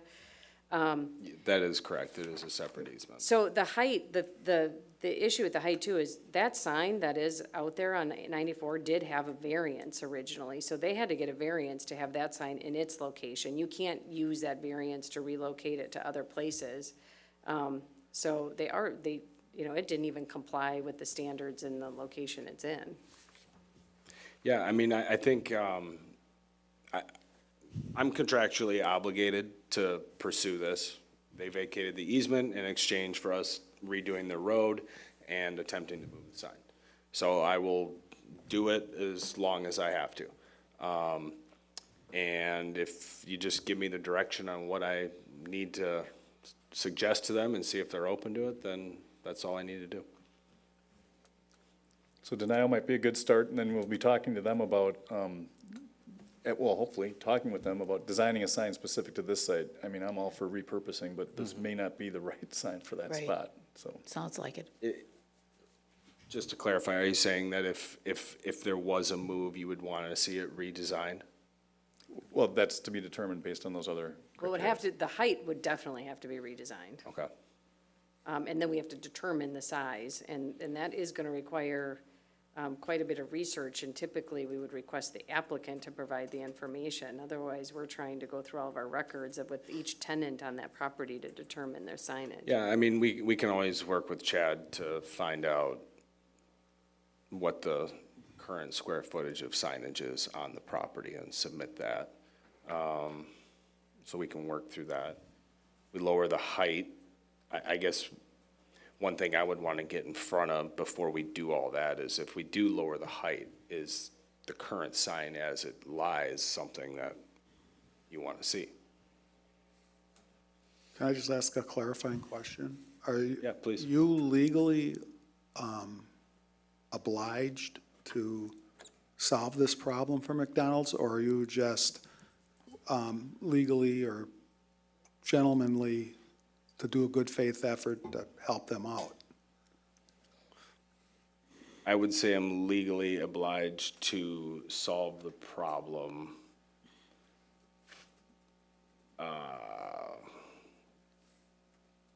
In the event that all other, how do I explain this? Yeah, I'm legally obliged to try and solve it. I'll just say that. Including the expense of a new sign, if that's what's required, including the expense of a new sign, if that's what's required? Yeah, okay. Yeah, we signed the agreement to pay for relocating the sign and putting up whatever, yeah. So even if it's a brand-new sign, you have to put that up? Because, I'd have to verify the exact language, but I'm not going to say yes or no. I mean, the language might be that I have to put in whatever. so if you, Mike, can you put my screen on? Okay, so if you look at this sign, so it's 180-some square feet with the face and the McDonald's, and it's an older sign, so you're relocating an older sign in a very prominent location. And you reduce the height, you're gonna reduce 3 feet of pole height and probably a couple feet more because of the base. You're gonna reduce that height 5, maybe 6 feet, and you've got this huge face. Proportionally, it is gonna look really funny. Yeah. I think, I mean, Is it not at an allowed height there because of the expressway district? correct, because you can have 20 feet or 20 feet above the center line of the adjacent highway, and you're already, you're way above that. I did the math. The highway's lower than, so like Johnson Bank might be an example, right? Where the highway is higher than the property. So their height started at the measurement of the elevation of the highway, but that doesn't help you at all. Got it. No. Well, knowing that we've got these 3 different issues with this one, why don't we move on what we have in front of us today, and they can reapply, and we can work these things out. We don't have to flesh it all out now. And sorry, it's causing you more time. Yeah, I mean, just doing what I gotta do to move it ahead here. I apologize. I know it's a little complicated. Someone like to make a motion? I'll make a motion to deny. Second? And it's based on, based on, The sign height measurement, Sign's not compliant. right? okay. non-compliant, there you go. Okay, Thank you. All right, any other discussion? All those in favor say aye. Aye. Opposed say nay, or abstentions? Okay, sorry, Chris, we'll see you again. Thank you. Good luck. Have a good night. Thank you. Okay. Going on to item 11, comprehensive plan zoning and ordinance revision. Provide feedback and schedule a public hearing at the request of Mark Van Clunen, property owner located at 3007 Sylvester Drive, to amend the text of Chapter 52 to include unenclosed decorative structures such as pergolas as open space. Is the applicant here? Yes, please come forward. All right, why don't you start explaining this one? So the applicant recently obtained a special exception from Plan Commission to construct a single-family home within the front yard setback. This is the applicant that's neighbor to the applicant tonight on Sylvester Drive that recently came forward. The exceptions from floor area ratio and open space were denied, but they did get approval from that road setback. And as part of that approval, they weren't allowed any improvements to the residence on the lakeside. Now, the applicant is looking for some shade-type structure, so rather than an improvement to the resident, they are asking for a pergola. Right now, a pergola is considered a structure, and we do have to count it against the open space, which they've already gone over. So the applicant has done some research and looked at other ordinances, community ordinances, which are included in the packet, where pergolas are not included as a measure against open space. And so they are asking for modification to the definition. And the reason being that because the structures are open air lattice work, it serves the intent of open space by allowing free passage of light, air, and precipitation. And so originally, they asked that we exclude pergolas or decorative structures, provided the structure is at least 50% open to the sky, does not have walls or enclosures, does not exceed 500 square feet or 10 feet in height. And the applicant, again, believes that the structures don't affect drainage, visibility, or neighbors, and does not affect the runoff from precipitation. We did talk to the applicant. Scott and I reviewed the language and talked to the applicant, and we are asking that the language be modified. And and that if it's going to be exempted, that the structure not exceed 400 square feet in size, which would give you, 20 by 20, or I guess it would be 40 by 10, could be an option. And that they have to be unenclosed, they have to have unenclosed sides, and they have to be at least 75% open to the sky, really to create that open feel. After submitting that information to the applicant, he was okay with it, but he did a little more research, and he is asking that the Plan Commission consider 65% or more. I believe, Scott, you had a reason for the 75%, because the boards can be 12. Yeah, I've never inches seen a on pergola that has more than 75% openness to the sky, so that was just my comment. And we also definitely need to define decorative structures and unenclosed. Can they screen it in? I have this all the time, every week. People have unenclosed structures that they screen in, and then eventually they put windows in. Then eventually they heat it. So it is a problem. And so we'll just have to define these things, and it's pretty easy to do. So this would be to schedule a public hearing, but it is important to provide feedback so that the applicant and/or city staff works with the applicant to get the language, in the best shape possible for a public hearing. So I have a question on the 75 and your point on the 12 inches. And I don't know if you've thought of this, but if you exaggerate for effect and turn 12 inches to 36, it provides a lot more sunscreen, obviously, than, 75 using, different board sizes. So I'm wondering if a 12-foot or 12-inch top would work for what you're trying to accomplish. And although we know who you are, we'll just name and address for the record, please. Mark Van Clunen, 3007 Sylvester in Heartland. Okay, thank you. Just want to make sure we're talking about the same thing. So to me, a pergola is a structure with like ceiling joists on edge. And it could be 2 by 10, 2 by 12. Well, that's 1.5 inches thick, and at 12 inches on center, if you double that up to 3 inches, every 12 inches, that is 75% open. And I've never seen a pergola with, I'll call it like a ceiling structure that's more solid than that. And that's just my observation.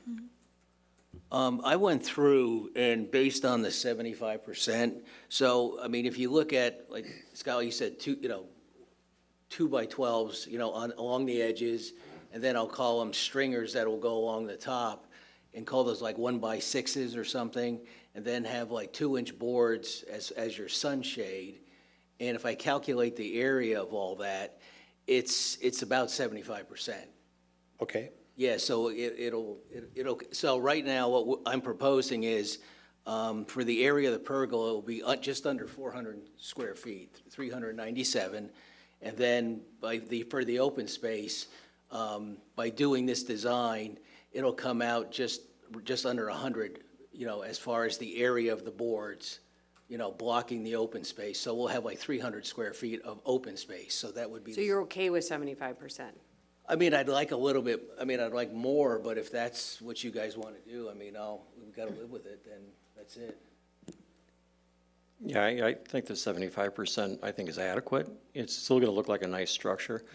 But the reading this, I did have big concerns about the unenclosed reference. That's wide open. And I thought to myself, someone's going to put up some lattice work on the sides, and now you have a unenclosed, because it's technically not closed because of the little openings there. So it's a debatable issue. And I think we need to put the wording in there to be very specific that there's no blocking structure of any manner on all the vertical wall areas, to prevent that. In other words, even including screening. And just, we have to, I think at this point, we do have to be very specific and as broadband as we can to prevent that from happening again. Thank you.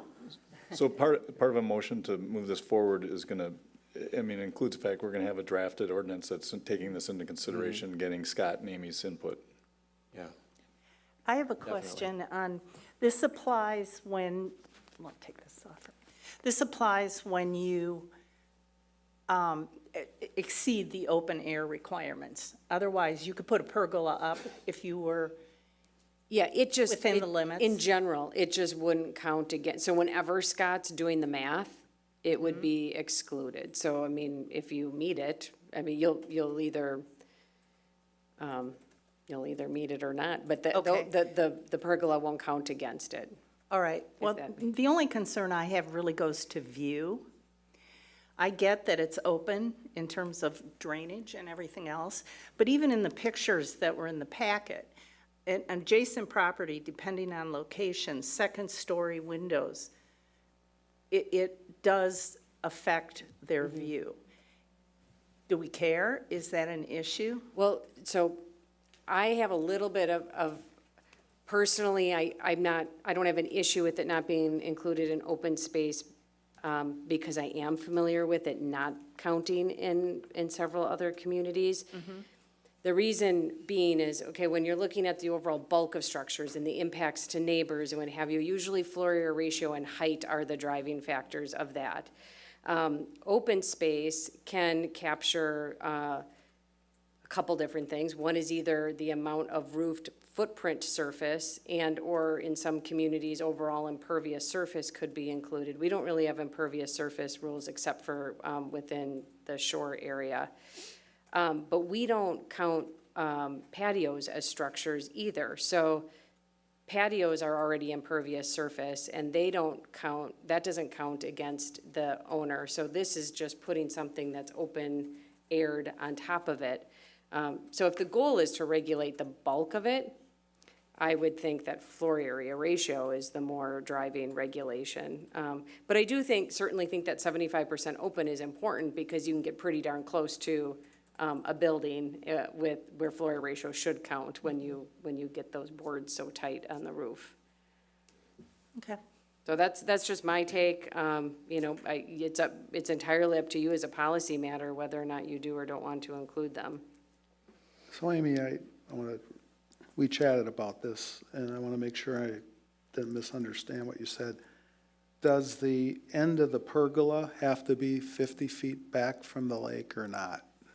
Yeah, so the entirety of the pergola would be considered a structure. Okay. That would have to meet, so that's a good question, because structure is one definition and open space is another.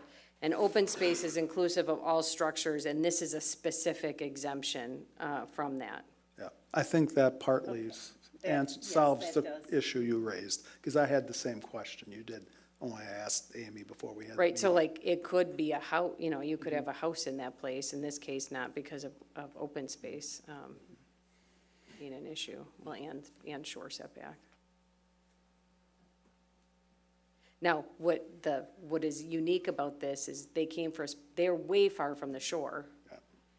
But as part of that special exception, they were told, you used the interest of wanting to be further from the shore as your reason to be closer to the road. And that's why there's the condition they can't make improvements to the residents. But it didn't say, and other, appurtenances.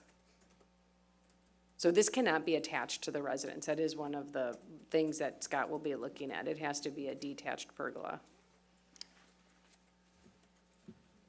All right, so we're gonna see, if we schedule a public hearing, we'll see a text amendment for our next meeting. Sounds good.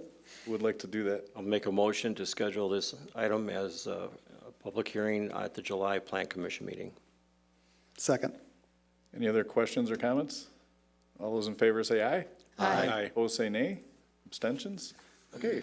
If you care to come next week or next month, we'll see you then. I don't know that you have to, but actually, yeah, you're the petitioner, so yeah, it's a good idea for you to be here. So do I need to do anything or Just talk to, Amy? follow up with Amy. Yeah, you will, because it's your application, I'll want to work something up and then share it with you, and you'll want to agree, because it's coming from you. Okay. All right, thank you. Thank you. Okay, now item 11B, talking about Feedback and schedule a public hearing. We're just all about public hearings this summer. Feedback and schedule a public hearing to amend the text of Chapter 52 in the zoning district maps regarding environmental corridor boundary. Okay. So we've actually, as a plan commission, talked about this quite a bit last year. And then at the end of last year, I believe it was, plan commission did initiate an application to move forward, but wanted staff to determine a process for informing the public. And after, we looked at it, I believe over 600 people abut the corridor, whether it be the primary, secondary, or isolated natural resource area. So we decided to send out a letter, which I believe is, a copy of that is in the packet, to everyone that was impacted. And then they were given an opportunity to meet with me in 10-minute slots over the last several weeks to go over how it affects their property directly. And then we're, informed of the meeting tonight to also get further input. And then understanding that there may be a public hearing scheduled for July or a future date. So that's how we inform the public. I did meet with many people, probably, I should have checked, but probably 10, 20, 30, 40, 50-ish people. And for the most part, people were really supportive and identified the fact that, oh yeah, we wouldn't want to go into the woods on our property, and we understand that area should and needs to be protected.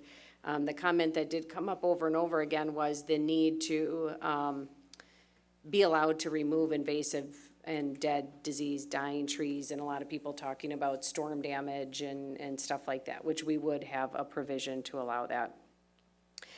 There were a few comments, Linda being one of them, that people that had property in the isolated natural resource area that, were surprised by a regulation coming into play that would affect their ability to construct a structure or make improvements. So there were just a few people that had that concern. So just going through this, I do want to go over the rules, but when I finish going through the rules, you're going to need to answer a couple questions. And one is, let's just refresh and go back. Do you want to regulate these corridors in your zoning code? And then if so, it's really important they get mapped on a zoning map, so you need to determine whether or not you want it added to your zoning map, and then that would be part of the public hearing, as it would be an amendment to our actual zoning map. And then whether or not you want a few modifications presented in the text that currently exists, okay? Can I take even a half step further back? And that is, it's my understanding currently we do protect these in our code, but not as a matter of the normal course of day-to-day business in some situations. Yep, so I'm gonna get into that. So right now, what the city has, so a lot of people got this letter and they thought it was either a new regulation or that maybe some development was being proposed next to them and they wanted just to understand what we're up to. So the environmental corridor boundary is an existing regulation in our zoning code, and so we have a comprehensive plan, and right now that comprehensive plan deals with lots of required chapters by the state, and one of them is natural resources and another is the land use chapter. In both of those chapters, there's reference to environmental corridors, primary environmental corridor, secondary environmental corridor, and isolated natural resource area. That comprehensive plan is setting the vision of the city moving forward into the future. And in that plan, it suggests that primary corridors, secondary corridors, and isolated natural resource areas shall be protected to the greatest extent possible, and that density should be limited to 1 unit per 5 acres. And then it encourages zoning provisions to further restrict disturbance. So then the city, before my time, did adopt environmental corridor zoning boundary that affects zoning. And that says that primary and secondary environmental corridors are restricted in that 1 unit per 5 acre density, but also in the disturbance that's allowed. It does not include isolated natural resource areas. I do not know if that was intentional or not. The comprehensive plan recommends they be protected, and the zoning code did not include them. So in the draft language that I have, I am including them in order to match the intent of the comprehensive plan. And it also in the zoning code refers to residential densities and disturbance, and I'm adding commercial because there really isn't, there isn't an intended distinguishment in the comprehensive plan for that either. Amy, go Yep. ahead. Go ahead. Two questions related to this. One, let's say today a house violates the code that was created when? No, that's the first question. So any existing disturbance is going to be considered legal nonconforming. And, you know, we had a rule, it wasn't mapped on anything, and it has been getting missed through regulation because it's not So- easily identifiable. That's what I thought you were gonna say. One suggestion I have for, if it's not in there, if that house burns down, I would think it's fair to let them rebuild it on the same footprint. Yes, they would, I don't know if we need to put anything in the code or not. I can ask our city attorney. It's already going to be disturbed area. And so it should, you know, they should be meeting the provisions, but I can ask our attorney about that. Like, Okay. what if you're already over it? Can you keep what you have? Yeah, that, to me, that, We can probably say, keep the disturbance you had as of August 1st, 2026. Because if you just say you can keep existing disturbance, people illegally cut trees, and we have to be careful with that. But we have really good aerial photography, so we should have a pretty good idea. okay. And then this is a step further, and I'm not even sure if I agree with it, but I think it's worth stating, and it relates to the comment from the citizen. If you buy a property and this didn't exist, with the idea that, you know, someday we can expand, and now this law is passed, and too bad, so sad, there's something about that that Sure. agitates So- me too. Yeah, okay, so primary and secondary environmental corridor, the law has been in place, not the case for isolated natural resource areas, so it is a new law. There is a provision in here.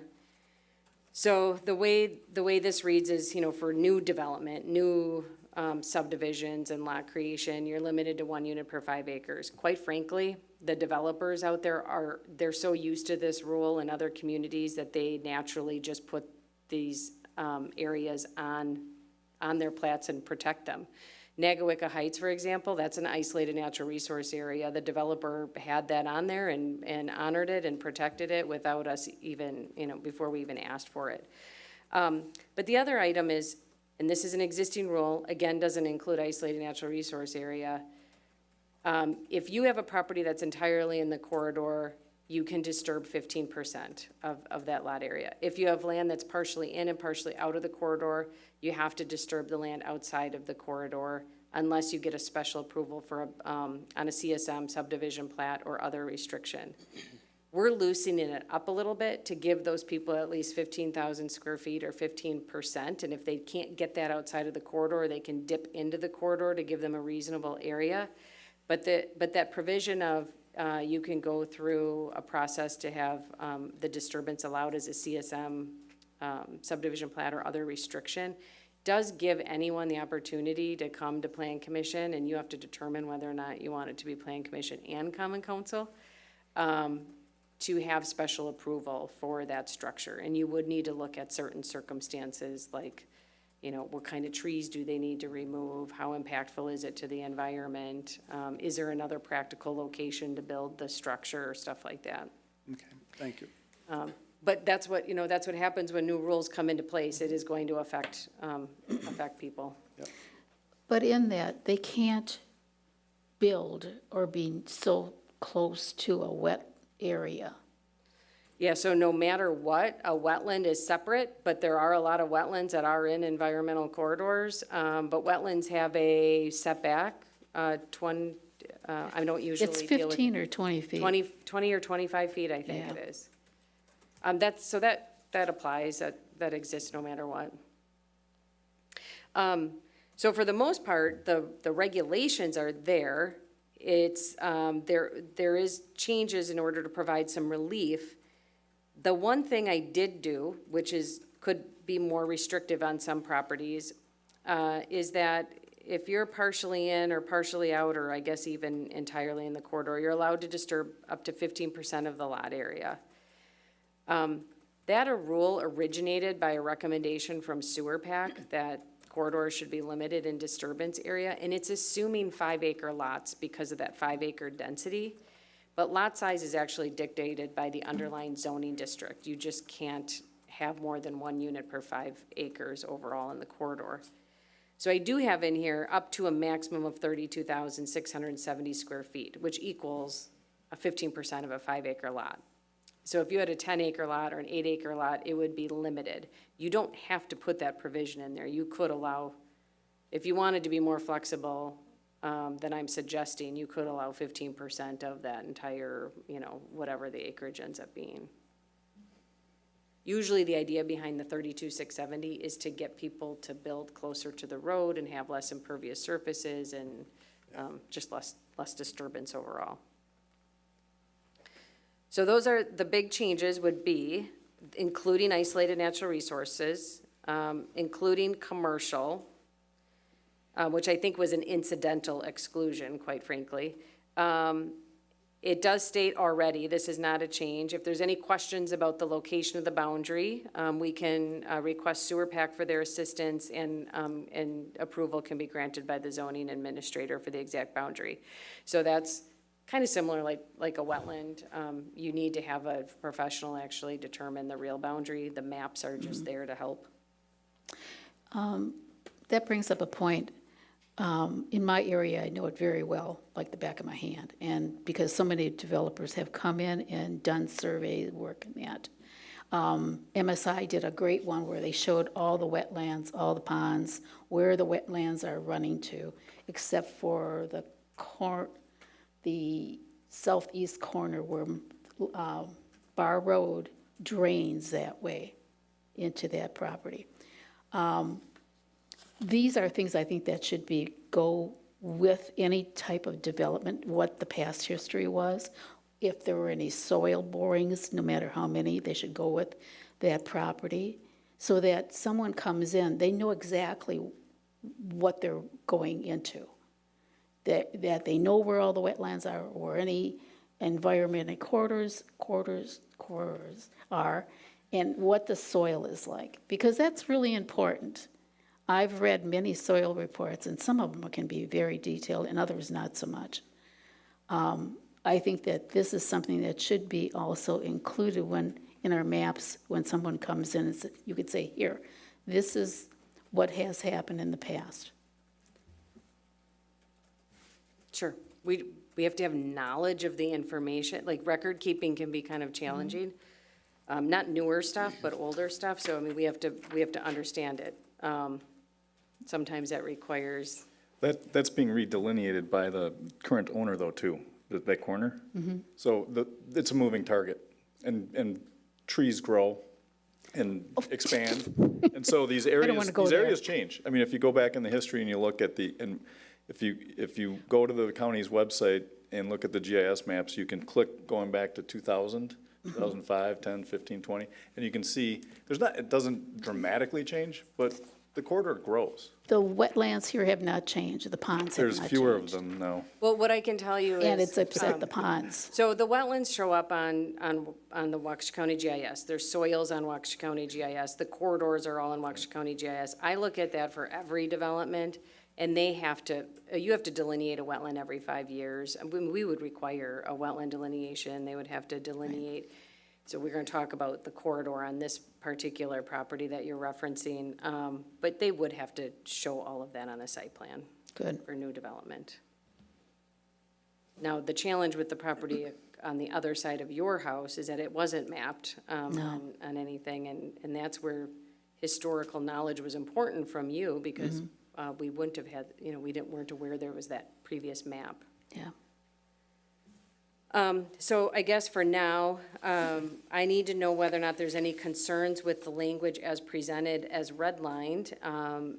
And I do have a comment in here, and I'll have the attorney take a look at it before next meeting, that says the preservation of open space and vegetation provisions do not apply to the removal of dead, diseased, dying, invasive species or vegetation that causes an imminent safety hazard. I put in here with approval from the City of Delafield Administrator, their designee.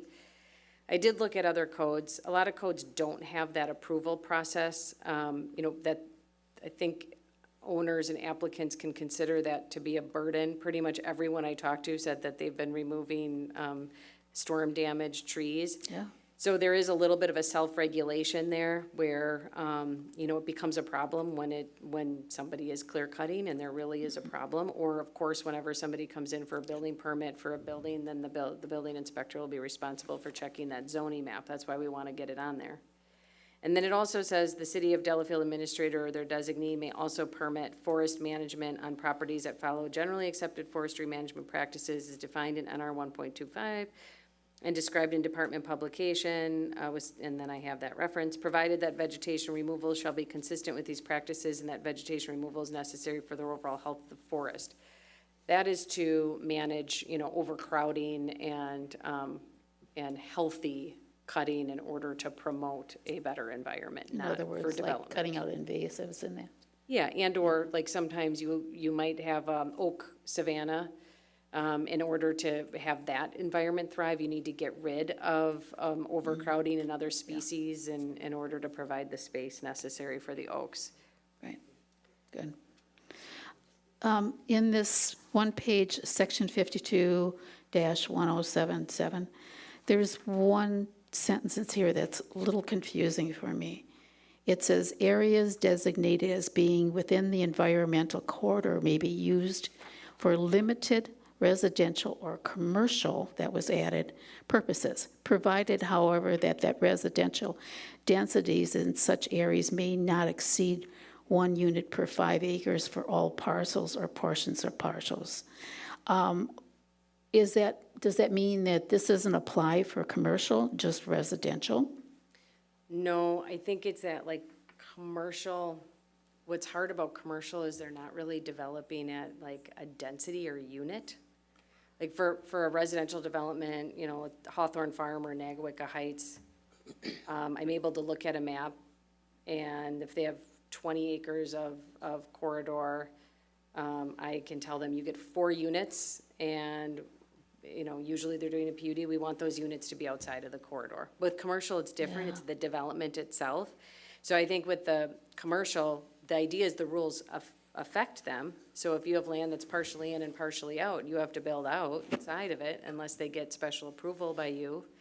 But the density wouldn't apply because it's not really Okay. a thing. Because that was a little confusing for me. I can look at that and see if it can be cleaned up at all. Yeah, that would be nice. So I have a question for the commission, because here's some of my intent. I've been dealing with this, and I know we've all been seeing different drafts of this over some time. Entering into this, it's like, I don't like a rule that's on the books that isn't like 100% enforced. And that's kind of where we were with this one. And so my intent in moving this forward was to, and it also has to deal with trees. I mean, instead of having very, very restrictive tree trimming or cutting ordinances, protecting the corridor should accomplish that same type of a goal, is to maintain the natural resources that we have. But, so in doing it, I wanted to keep what was existing as far as our regulations and rules, and provide some, I think some of the tendency to not watch this like a hawk in the past has been because it's seemingly very restrictive in certain areas and not others. And I wanted to provide that kind of relief, like Amy mentioned. There'd be an appeal, like not an appeal, but if you go to the building inspector and say, I want to put a shed on this corner of my property, and he can look at the map that we'll put in the packet, in our ordinance, and say, well, that's in the environmental corridor. Do you think about putting it here? It's like, well, that doesn't work, and you really need it here because that, whatever, you can come up with a reason, and that would just cause you to need to go to the plan commission and say, here's what I want to do and why, and then we've got discretion on, are we doing what we want to do? Are we protecting the natural resource, or are we just being a pain and overly restrictive because we can? And so I want to give that relief so common sense prevails. So in my mind, the ordinance that's already on the book, that was kind of enforced to some extent, if it stays, we give that relief. What I didn't intend to do was to create new restrictions for new properties.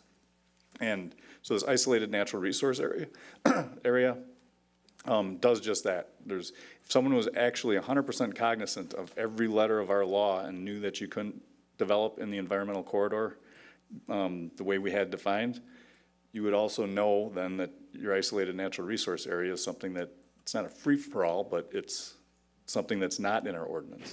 And that's one of the one of the citizens commented on that and what her perspective is and how it impacts her. And if you look at the other isolated natural resources areas in the city, like Delhart's got a huge one.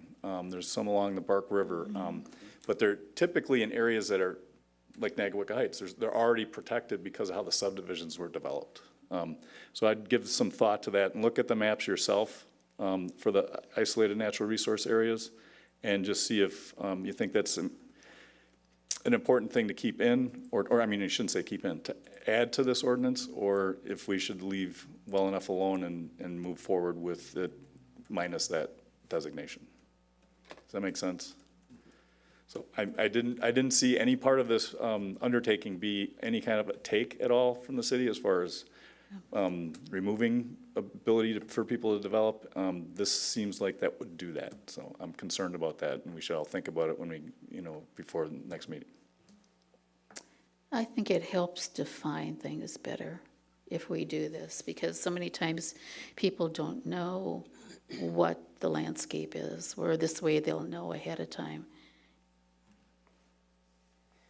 If we do view it as somewhat of a taking and don't extend it to the isolated areas, do we need to put clarification language in about why we're not doing it? Or do we leave ambiguity there?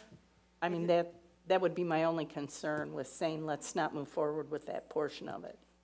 I think what the city would need to do, maybe not immediately, but eventually, is amend your comprehensive plan. And so I would just be mindful of that your comprehensive plan, which is setting the vision for the future, does encourage the protection. So you have your code and comprehensive plan are conflicting in that regard. They are now, and they will continue to be. So when you do an update, you're probably gonna wanna address that as well. I guess I'd be interested in knowing what the repercussions of taking those areas out of the comprehensive plan might be. Well, saying you want to protect them is different than saying how you're going to do it. As far as public education, the people that are already managing these properties, you heard someone say that they've talked to the Park Service, got rid of trees with oak wilt or whatever. So it's really, does saying in your comprehensive plan that you want to protect something mean you need a specific rule and punitive damages or whatever to make that happen? Or is it a matter of policy and public awareness and recommendations when you talk to the building inspector and the city planner when you're doing a project? Education. I would say the latter. Yeah. I would agree with you on that. But that's what comes to mind when I start thinking about walking away from it. I understand. Yeah, and the plan does say that it recommends limiting the density to 1 unit per 5 acres. So you probably, like with new development, they should probably still be limited to 1 unit per 5 acres, because when you rezone property or develop it with land divisions, it really should, is required, I shouldn't say required. Is that in this section? Intended to be compliant. Is documenting something like that in this same section? Could we add it here, or is it someplace else? It's one of the, Well, so the leading paragraph is leaving out isolated natural resource areas. One of the provisions is density and lot size. so we can put it in there. So you could put it in there and not in the preservation of open space and vegetation. All right. You could do it that way. And then you could leave it in the leading paragraph, but change the rules. And I would, just to be very clear, so that doesn't get forgetful, I'd probably put it right in the density and lot size for primary, environmental, and secondary, for all three, and then preservation of open space and vegetation applies only to PEC and SEC. Are people comfortable with that? Mm-hmm. Okay. Because that would, then you've got like Nagawicca Heights, they did protect, I believe that's isolated natural area. They did limit it to 1 unit per 5 acres. And so that's a good example of the protection.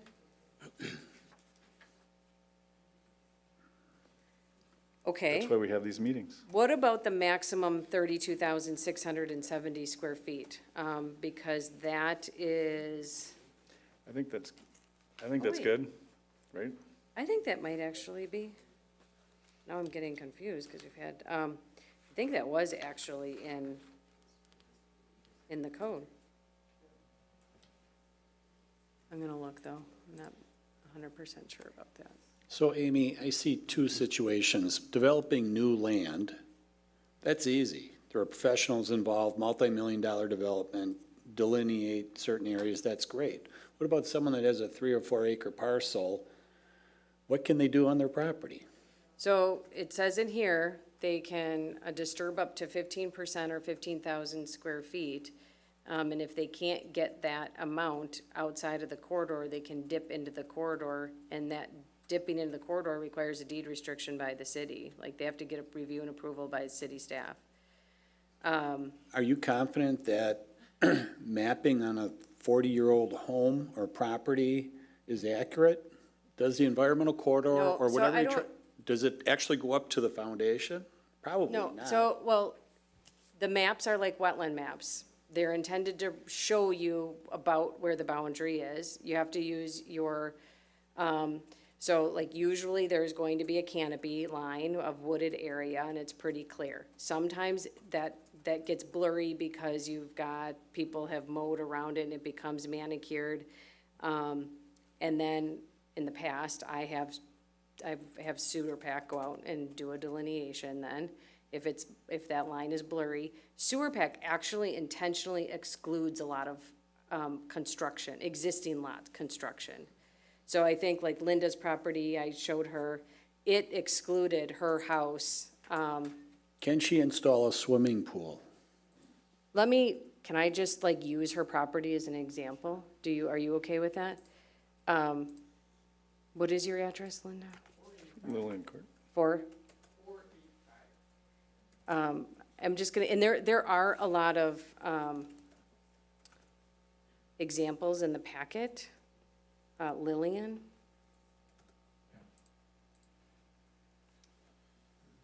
Oh, this is not a good example because the green is, can you even see it? It's that hatching, it's hard to see. Anyway, Sewer Pack intentionally kept all of the houses out of the corridor. Otherwise, this probably all would have been entirely corridor, but at some point in time, they disturbed it. So they removed that area. The problem Linda has is now, if she wants to do any more development in the back of her lot, she already, I did the calculation, she's already exceeded 15,000 square feet and 15%. So I'm gonna be honest, the rules, that's the intent of the rules, is to protect the wooded area. So if the city doesn't like that regulation, well, then you have to reconsider the rules, because that's the goal of them. Is there any relief available to a property owner like that? Yes, so the way these provisions are written, you can seek approval through a CSM subdivision plat or other restriction, which would be a deed restriction. Okay. So if she came in here and said, I want to put in a shed, and it just is past my patio, and it's in the corridor, but honestly, I'm not removing any trees, it's not gonna affect the root system, then that might be something that you would end up approving. If she's gonna remove a 100-year-old oak tree in order to build her shed, or if it's in the root system of that oak tree, which could kill the tree, you might say no. But if her house burns down, it seems reasonable she should be able to rebuild. Her house isn't even in it. So Oh. most houses, I mean, depends on where you are. Some are in it, some are not. The houses that are in it, they would be allowed to continue to have the 15,000 square feet or 15%. And I can ask our city attorney, like, if there's a way to just honor. Because I thought you mentioned on hers that the house was today oversized. No, so she has enough, so her property is partially in and partially out. If you're partially in and partially out, you have to disturb outside of the corridor. But if that area outside of the corridor did not equal 15,000 square feet or 15%, whichever is greater, then she could go into the corridor. So Linda and I did a measurement to see, maybe she doesn't even meet the 15% and she would be able to go into the corridor, but she does. So she wouldn't be able to go into the corridor, but her house is outside of it. What's unfair about that, though, that calculation is that the typical street setback is 50 feet. And I realize she has a pie-shaped lot, but if it was a conventional lot of 100 feet in width, right off the bat, there's 5,000 square feet Yeah, of the actually- 15,000 that you can't build in anyways because No. it's in the front setback. Yes, I apologize. The setbacks are not included in that square footage. It's in the code that way. So you're given credit for the areas that you can't build within. What about replacing the septic system? And that requires us going further. So that would be another example of like if you, because that has happened. Actually, I regulate corridors in another community and that just happened. Their septic system failed. They had to disturb the corridor for the septic system. And they were given that approval through the other document process.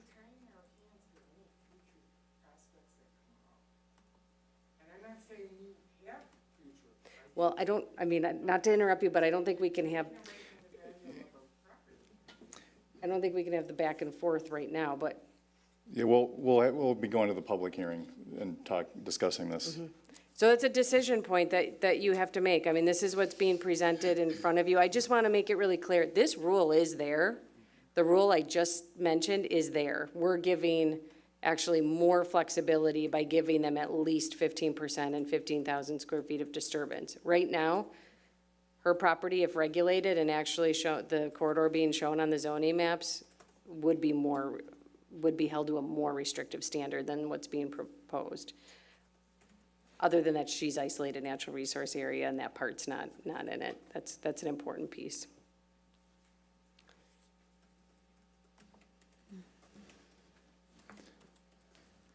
So we've raised some fun issues to think about.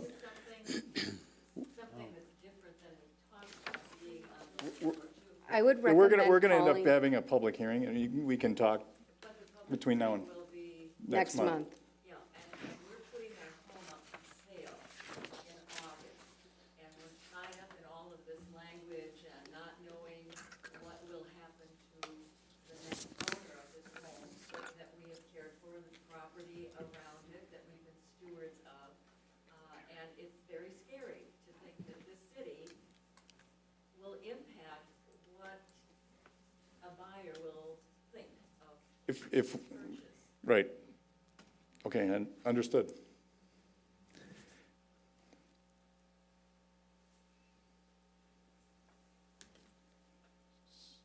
So at this point, are you looking for a motion to schedule a public hearing? Yes. I'll make a motion to schedule a public hearing for the July Plan Commission meeting. Second. Any more discussion or questions?